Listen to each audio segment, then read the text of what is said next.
नमस्कार. मराठी आणि महाराष्ट्रावर प्रेम करणाऱ्या माझ्या बंधू भगिनींनो, आज स्वायत्त महाराष्ट्र संघर्ष समितीतर्फे आपण सर्वांचे मनपूर्वक स्वागत. 27 फेब्रुवारी रोजी होणाऱ्या एकदिवसीय आंदोलनाच्या पार्श्वभूमीवर आम्ही आपल्यासमोर आलो आहोत. यात प्रामुख्याने आमच्या दोन मागण्या आहेत. एक तर व्हिसा कायदा आणि दुसरा राज्यांचा नागरिकत्व कायदा हा झालाच पाहिजे. व्हिसा कायदा ही आजच्या काळाची गरज आहे, कारण 75 वर्षात आपल्या राज्यात जवळपास 4 कोटी परप्रांतीय आले आहेत आणि त्यांनी नुसतं येऊन त्यांनी नुसतं आपलं पूर्ण बस्तान इथे मांडलेलं आहे. त्यामुळे आपल्या अस्तित्वाचा अंधारमय भविष्याला आपण सामोरे जात आहोत. भविष्यात आपला हक्क, आपला अधिकार, आपला रोजगार आपल्याकडनं ओरबाडून घेतला जाईल अशी आता भीती निर्माण झाली आहे. याकरिता आपण सगळे व्हिसा कायदा आणि नागरिकत्व कायदा यासाठी येणाऱ्या 27 तारखेला 27 फेब्रुवारी रोजी आझाद मैदान येथे आपण एक दिवसीय आंदोलन करणार आहोत. याकरिता आपण सर्वांनी आपले पाठबळ द्यावे ही सदिच्छा.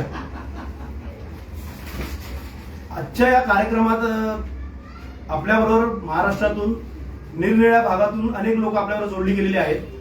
जसं की आमचे स्वायत्त महाराष्ट्र संघर्ष समितीचे प्रमुख श्री प्रमोद मसूरकर साहेब, ऍडव्होकेट सुदाम माने साहेब, तसे इतर अनेक नावं आहेत. मी क्रमाक्रमाने त्यांची आपल्याला ओळख करून देईन.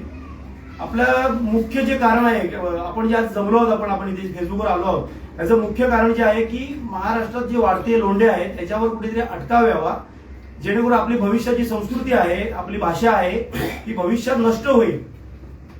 त्या अटकाव करण्यासाठी आपल्याला व्हिसा कायदा का गरजेचा आहे त्याचं आपल्या थोडक्यात ऍडव्होकेट सुदाम माने सर आपल्याला थोडक्यात ज्याचं काय ते स्पष्टीकरण देतील. नमस्कार. महाराष्ट्रातील समस्त मराठी बंधू भगिनींना मानाचा नमस्कार. आत्ता पात्रे साहेबांनी स्वायत्त महाराष्ट्र संघर्ष समितीच्या माध्यमातून हे सांगितलं की आम्हाला व्हिसा कायदा आणि राज्याचा नागरिकत्व कायदा का पाहिजे याचं विश्लेषण त्यांनी सांगितलेलं आहे. आपण या मागण्या घेऊन सरकारकडे जात आहोत की आम्हाला व्हिसा कायदा आणि राज्याचा नागरिकत्व कायदा का पाहिजे या संदर्भात आपण सरकारकडे मागणी करत आहोत. तरी ज्याप्रमाणे पात्रे साहेबांनी सांगितलं, सगळी माहिती त्यांनी सविस्तर दिलेली आहे. राज्याचा व्हिसा कायदा आणि नागरिकत्व कायदा या संदर्भात सविस्तर माहिती दिली. त्याच्याच पुढे अजून आपल्या काय मागण्या आहेत, त्या मागण्याच्या माध्यमातून आपण फेसबुक लाईव्ह आलेले आहेत. त्याच्यामध्ये या संस्थेचे प्रमुख मसूरकर सर आहेत, पात्रे सर आहेत. यांनी याचं विश्लेषण नंतर करतीलच, परंतु मला ज्या काय मागण्या आहेत त्या मागण्या आम्ही आज महाराष्ट्र सरकारकडे या फेसबुक लाईव्हच्या माध्यमातून करत आहे. महाराष्ट्र राज्यात इतर भाषिक प्रांतातून होणारे अमर्याद स्थलांतर रोखण्यासाठी व्हिसा कायदा करावा ही आमची प्रमुख मागणी आहे. त्याचप्रमाणे राज्याचा नागरिकत्व कायदा करावा व इतर भाषिक राज्यातून आलेल्या स्थलांतरितांना राज्यात निवडणूक लढवणे, मतदार होणे आणि शासकीय सोयी सवलती रोखण्यापासून राज्याचा नागरिकत्व कायदा देणारा कायदा करावा ही आमची मागणी आहे. त्याचप्रमाणे महाराष्ट्र राज्याने मराठी प्रथम भाषा व इंग्रजी द्वितीय भाषा काळाची गरज म्हणून असे द्विभाषी धोरण स्वीकारावे.